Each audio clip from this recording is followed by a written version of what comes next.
વડીલોએ કહેલા નાના નાના ઉપાય એકવાર જરૂર સાંભળો।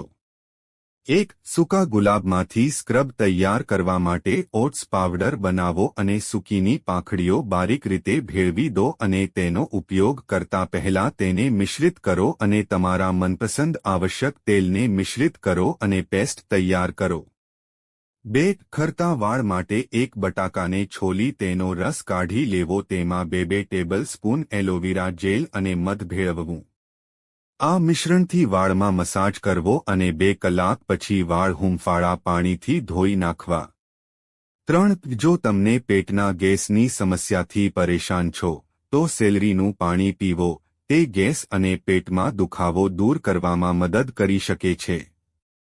4. ગરમ પાણી પીવાથી શરીરની તરસ હિપાતી નથી। આવી પરિસ્થિતિમાં જો તમે ગરમ પાણી પીવાનું ચાલુ રાખો છો તો શરીરમાં ડિહાઇડ્રેશનનો અભાવ હોઈ શકે છે, તેથી જો તમે વધુ ગરમ પાણીનો વપરાશ કરી રહ્યા છો તો વચ્ચે ઠંડુ અથવા સામાન્ય પાણી પીવાનું રાખો। 5. ડાયાબિટીસવાળા ઘણા દર્દીઓ મેથી પાણી પીવે છે, પરંતુ જો તમે તેને વધુ પીતા હો તો શુગરનું સ્તર ખૂબ નીચે આવે છે, જેના કારણે શુગરના દર્દીઓની હાલત ખરાબ થઈ શકે છે।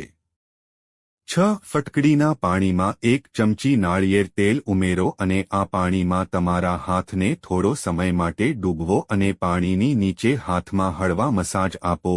પછી તમે પાણીમાંથી હાથ બહાર કાઢી અને ટુવાલથી તેને સાફ કરો। જો તમે દિવસમાં 2 વાર કરો છો તો તમારા હાથ પણ નરમ અને સૂકા થઈ જશે। મિત્રો, જો તમને વિડિયો પસંદ આવ્યો હોય તો લાઇક કરો અને સબસ્ક્રાઇબ કરો અને બાજુમાં આપેલા બેલ આઇકન પ્રેસ કરીને ઓલ પર પ્રેસ કરજો, જેથી તમને વિડિયોની નોટિફિકેશન સૌથી પહેલા મળતી રહે। અને વિડિયો છેલ્લે સુધી જોવા બદલ આપ સૌનો આભાર।